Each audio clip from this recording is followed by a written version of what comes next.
अब तक जितनी भी दौर की मीटिंग हुई थी बीजेपी की, मैं बता रहा हूँ कि उन्होंने सरकार की वो बीजेपी के लीडरों ने की थी और आरएसएस बैकग्राउंड से उनकी हेल्प कर रहा था।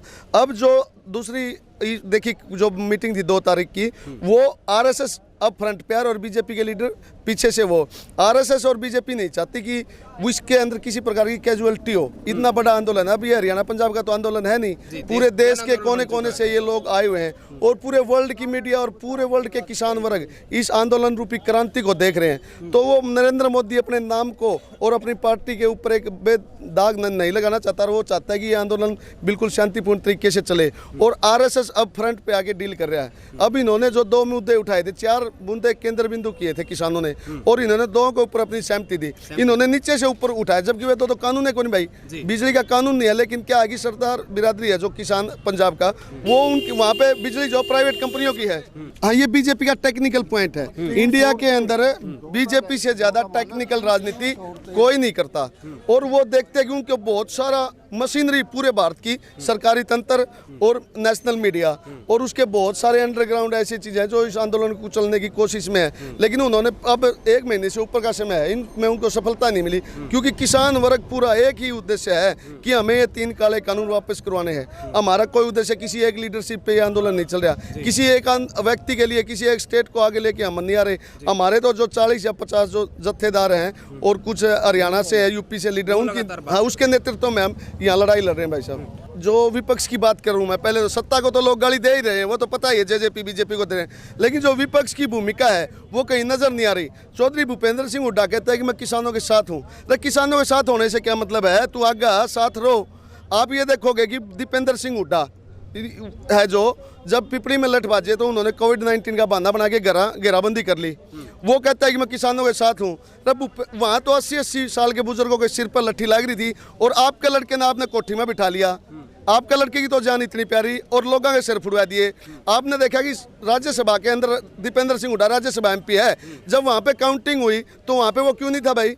कोविड-19 का बहाना बना के घर आइसोलेट हो गया। इसका मतलब वो नौटंकी कर रहा है। 4 आदमियों को देख के तो वो मास्क लगाता था पहले, अब लाखों आदमियों के अंदर वो चावल पूरी बन रहा है। क्या मतलब है वो? इसका मतलब नौटंकी है। अरे भाई, हमने भूपेंद्र सिंह हुड्डा बीजेपी और जेजेपी से कुछ नहीं लेना। हमें तो हमारे 3 काले कानून वापिस चाहिए और जो किसानों के पक्ष में बोलेगा, इनकी जो लड़ाई लड़ेगा, हम उनको नेता मानेंगे। भूपेंद्र सिंह हुड्डा जैसे तो हजारों आए हैं, हजारों आएंगे उनको। आज दीपेंद्र सिंह हुड्डा और भूपेंद्र सिंह हुड्डा हरियाणा में कहीं भी स्टैंड नहीं कर रहे। बीजेपी की जो टेक्निकल राजनीति है वो पंजाब के अंदर उन्होंने कैप्टन अमरिंदर सिंह को सेट किया, हरियाणा के अंदर उन्होंने भूपेंद्र सिंह हुड्डा को सेट किया।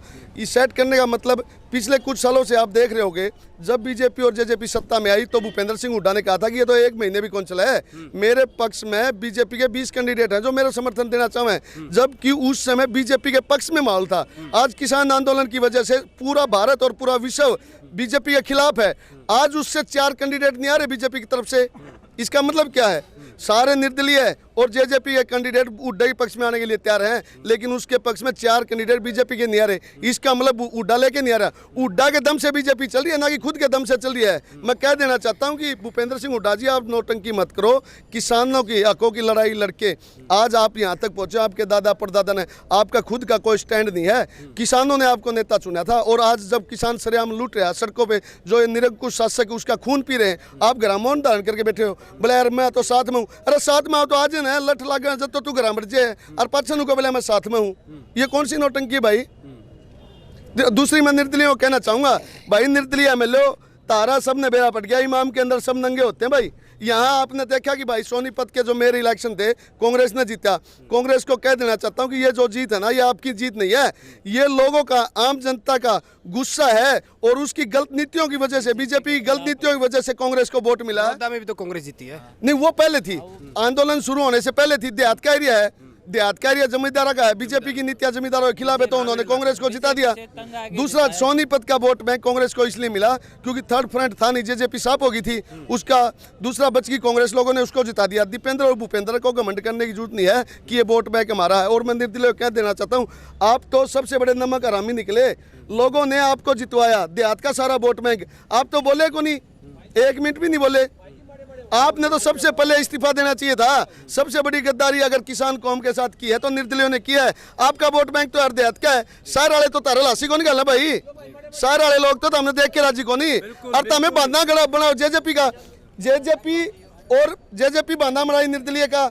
अगर हम इस्तीफा दे देंगे तो निर्दलीय आ जाएंगे। निर्दलीय ने बहाना बना दिया जेजेपी का, अगर बोले हमें दे देंगे तो जेजेपी। दोनों एक दूसरे के कंधे पर रख के बात कर रहे हैं। रात को तो सीएम के साथ मीटिंग है और दिन में किसानों के दोहरा रहे हैं कि छोले पूरी बांटे हैं। ये नौटंकी है। आप ये मत सोचो कि आप ही बुद्धिजीवी हो, ठीक है, वो तो कल तुक्का लग गया तो आप नेता बन गए, लेकिन आने वाला टाइम आपका नहीं है। ये जनता है, सर्वोपरि लोकतंत्र के अंदर आपकी कुर्सियों और संसद और लोकसभा से बाहर उठा के फेंक देगी अगर आपने इस्तीफा नहीं दिया। तो मैं जेजेपी और लोग ये जो निर्दलीय उनको कहना चाहूँगा कि आपका फर्ज बनता है, ना कि कांग्रेस का, ना कि बीजेपी का, क्योंकि उन लोगों ने तो उनके खिलाफ वोट आपको दिए थे और आपने सत्ता बनवा दी।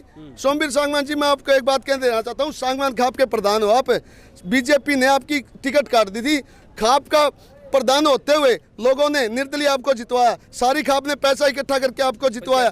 बीजेपी सरकार ने जब सत्ता में आई तो उन्होंने कहा था कि ये जो खापें होती हैं हरियाणा, पंजाब, यूपी के अंदर, राजस्थान के अंदर, ये आतंकवादी संगठन है। और आपने खापों की लड़ाई ना लड़के अपनी महत्वाकांक्षा को पूरा करने के लिए, चेयरमैन के पद के लिए यार आपने समर्थन दे दिया। आप हमारे खापों को क्यों बदनाम कर रहे हो? आप क्यों दूसरे यशपाल मलिक बनना चाहते हो भाई? आप लोगों की वजह से आज हरियाणा का शीर्ष नेतृत्व को कोई याद नहीं करता।